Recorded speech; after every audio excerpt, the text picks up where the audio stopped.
Thank you for invitation. I appreciate very much ESPON because I could work with such brilliant colleagues like Fabrizio, like Andreu.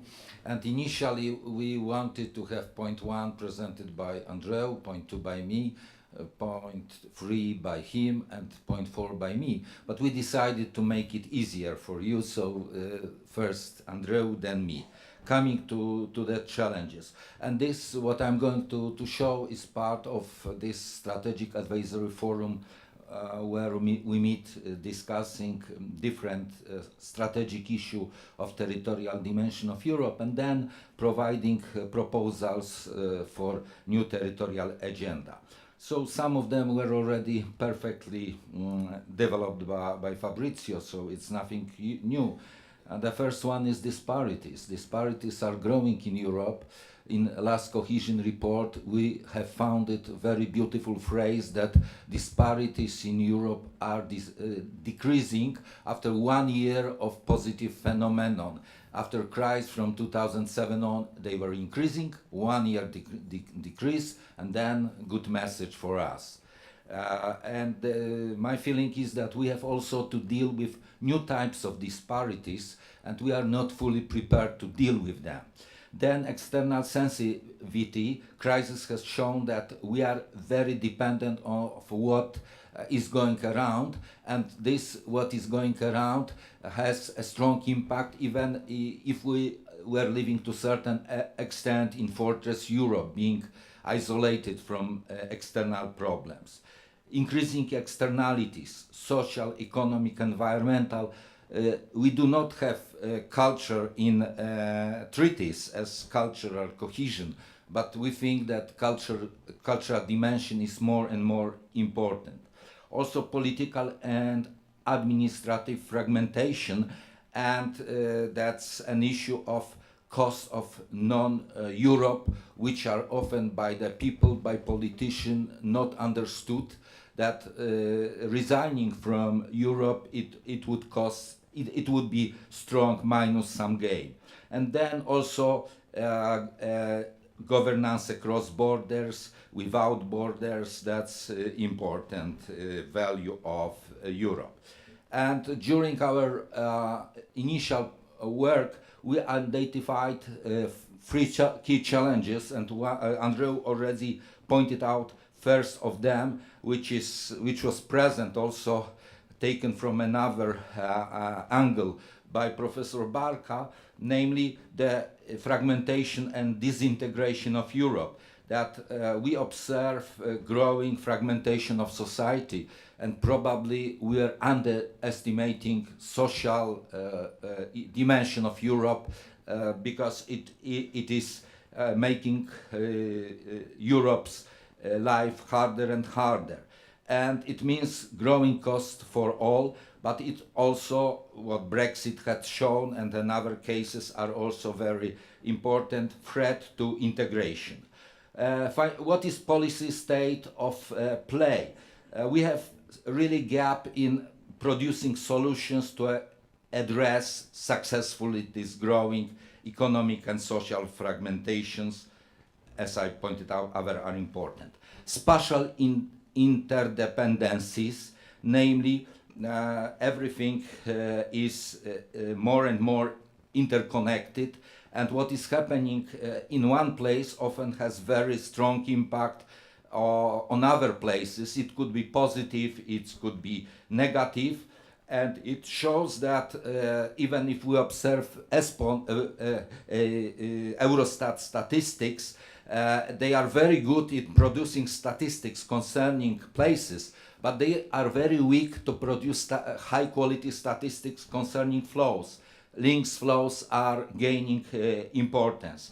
And what is policy state of play? Deeper integration and positive externalities are happening, that's optimistic, but lack of coherence of those different initiatives. They are often incompatible. And third challenge is mismatch of functionalities. We address issues, problems to administrative units, what has its logic.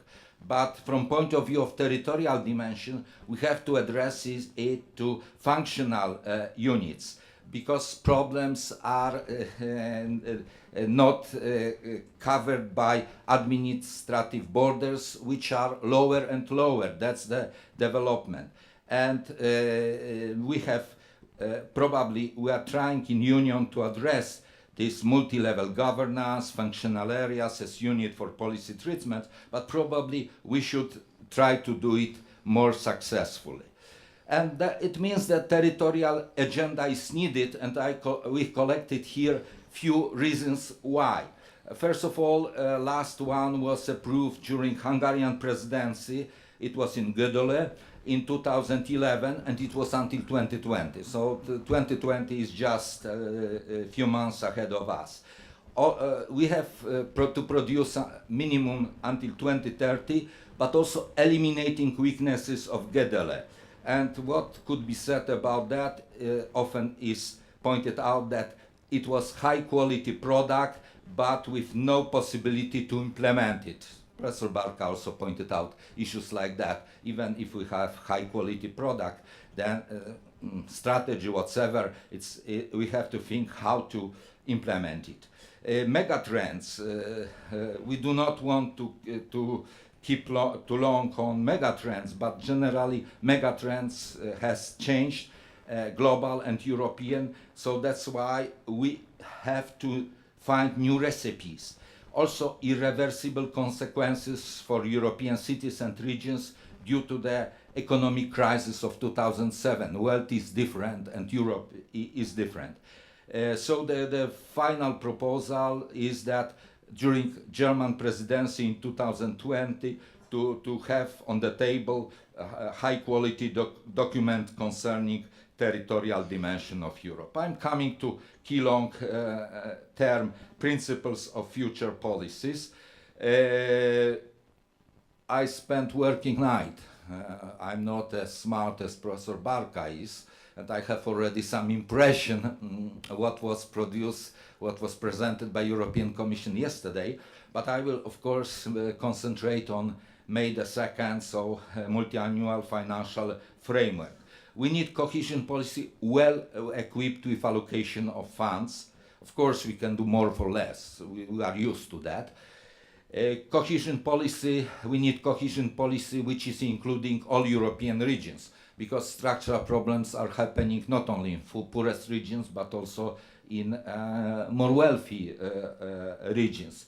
Of course, we appreciate very much priority for backward regions, under 75% of GDP of EU average, but there is will to add supplementary indicators concerning unemployment, especially youth unemployment, climate change, migrants reception. A growing scope of territorially oriented interventions within cohesion policy, but also outside cohesion policy, and within EU budget I found it many possibilities to impact territorial patterns of development. I wouldn't think that that could be found in different places, different parts of next multi-annual financial framework. And we should avoid tendency of centralization of intervention. I call it sometimes double recentralization. It means that moving from shared management formula to Brussels, and Fabrizio described it perfectly, but also within countries, a tendency of cutting down territorial intervention going to the capitals. If you compare the size of monies in 2014, 2020 with 2007, 2013, more resources are managed on central level than before. So we should avoid that tendency, even not only because we are a ESPON family, but because it is good for growth. And what I think about this first proposal, that we have first generation of proposals, which is acceptable. It is increased increasing role of cross-border cooperation. For the first time in history, really resources for cross-border cooperation should increase. It was always wished by the member countries, it was always promised, and then it was 0.0 increase. This time it looks like it will be more. Then keeping the multi-fund regional operational programs, and here I agree with Professor Barka, but you know, it's unrealistic to think that we will come from those 7 funds which give power to DGs to one fund. Developing instruments of urban policy, that's important dimension and it's present. Developing instruments of so-called integrated territorial investments. In some countries they were successful, in some maybe not. Poland is probably a very good example of success story, and its culture of cooperation, culture of thinking together, meeting together, finding joint projects, it was really impressive. Then promoting new generation of territorial impact assessment. It is a tool which could be probably better used in the future.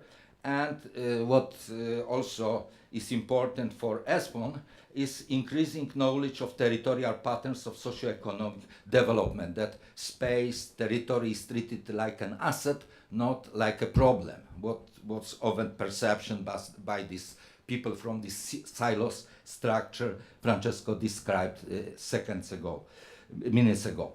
Then what I'm looking for is the second generation of proposal. And second generation of proposal, which is practically absent in what was presented by European Commission yesterday, it is to address spatial challenges because of fragmentation and disintegration, because spatial interdependencies, because mismatch of functionalities. And maybe, that's my guess, territorial objective of European structural and investment funds in 2011-2027. I found it in yesterday's proposals 5 objectives. One of them is called closer to the citizens.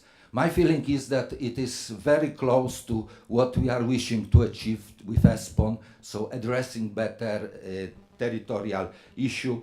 They are a bit inside that. Thank you for your attention, and that's by Andreu, Ulit, and me. Okay. And credits are very important. You have them at the end. Okay. Thank you very much.